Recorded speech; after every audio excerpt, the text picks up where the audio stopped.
паҳлавони тоҷик комроншоҳи устопириён баъди бохташ дар бозиҳои 33-юми тобистонаи олимпӣ дар шаҳри Париж ба ҳунарнамоии касбиаш хотима гузошт.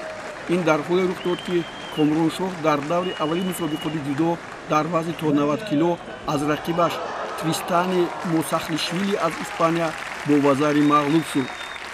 комроншоҳ аз зумраи варзишгарони муваффақи тоҷик аст ки бори сеюм мешавад дар олимпиада ҳунарнамоӣ кард. комроншоҳ соли 2016 дар бозиҳои олимпии Рио де Жанейро ва соли 2021 дар бозиҳои олимпии Токио 2020 ҳунарнамоӣ карда буд.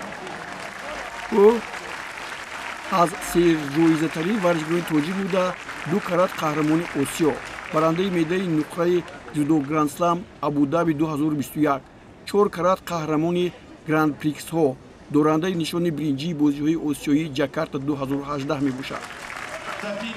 охирин мусобиқаи комроншоҳи устопириён пеш аз бозиҳои олимпии Париж дар он иштирок карда буд, ин қаҳрамонии ҷудои ҷаҳон дар аморот буд. комроншоҳи устопириён дар мусобиқаи мазкур дар даври дуюм бо имтиёзи вазари аз ҳам Кинеёпи кореягӣ мағлуб шуд ва аз идомаи рақобатҳо бенасиб гардид. пеш аз ин мусобиқа комроншоҳи устопириён дар чемпионати ҷудои Осиё ҳафтум шуд. қобили тазаккур аст ки комроншоҳи устопириён ягона ҷудокори тоҷик аст ки дар чемпионати ҷудои Осиё ба гирифтани 2 нишони тилло даст ёфтааст.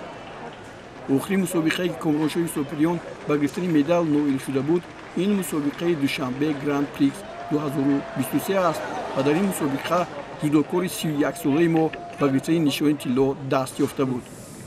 имрӯз анҷоми карьераи варзишӣ ман буд. ман ҷавонии худро умри ҷавонии худро ман на ба зодрӯзҳо, на ба кӯчагардиҳо, на ба тӯи маъракаҳо, фақат дар шабу рӯз фикри ватан, миллат, парчамбардорӣ.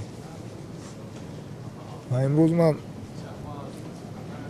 натавонистам ки мардуми сарбаланди худро шод гардонам. ва ин охирон мусобиқаи ман буд. ман аз тамоми мардуми сарбаланди азизи тоҷикам узрхоҳӣ мекунам ки ман натавонистам ки дили онҳоро шод гардонам. ва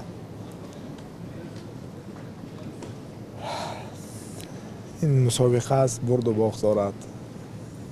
ҳама мехоҳанд ғолиб биёянд ва дар ин ҷо ҳамаи беҳтаринҳои паҳлавонони беҳтарини дунё ҷамъ омадаанд. ин ҷо мусобиқати шаҳрӣ ё ноҳиявӣ нест, ин ҷо бозии олимпия аст.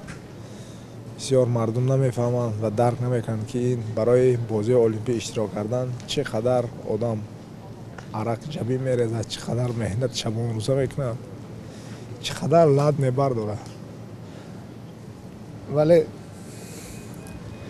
мо ба ҳама ами нигоҳ накарда шабу рӯз меҳнат кардем, кӯшиш кардем ки қатраам тонем, зарраам тонем ки дили мардумро шод кунем. вале афсӯс, дар ҷамъбасти карьераи варзиши худ ман натавонистам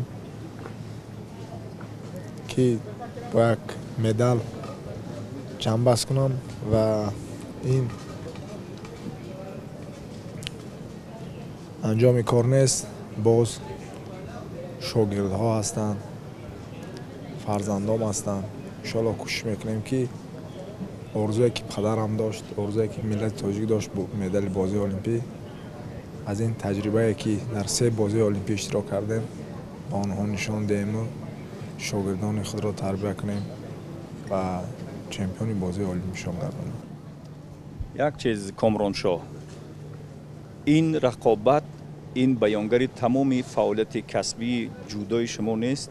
фаъолияти касбии ҷудои шумо аз хеле вақт қабл оғоз шудааст ва дар он ҷо мо қаҳрамони Осиё дорем. шумо борҳову борҳо парчами ин миллатро дар садри парчамҳои дигар кишварҳо қарор додед. барои ҳамин ҳеҷ вақт дилшикаста набошед. мухлисони шумо бисёр зиёданд. агар ҳоло ки дар майдон адои эҳтиром ба майдон кардед, барои мухлисоне ки воқеан то имрӯз аз шумо пуштибонӣ мекунанд, агар сухани гуфтанӣ бошед, ташаккури гуфтанӣ бошед, адои эҳтироми дошта бошед, дар хизмати шумо ҳастам.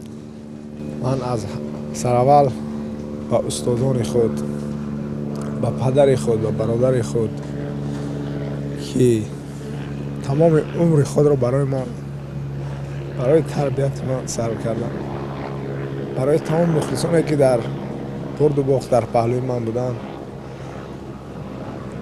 аз ҳамаи онҳо миннатдорем ки то имрӯз дар паҳлӯи ман буданд. Он нафароне ки дастгириам мекарданд, он одамое ки таҳқирам мекарданд, ба ҳамаи онҳо ман миннатдорам ки ба ҳамин рӯзҳои ҳам баланди варзишӣ, ҳам пасти варзишӣ ба ҳама рӯзҳо ноил гаштем. خب امیدواریم که شما به هر حال اگر از فعالیت کسبی در میدان‌ها کنار رفته باشید در عرصه ورزش کشور حتما حضور خواهید داشت و همچون مربی، همچون یاوران برای نسل نو جودوکاران حتما کمک خود را خواهید رساند. از دستم چیزی بیاد برای این ملت سربلند خود چی تجربه دارم با نسل جوان و نورسان می‌آموزم.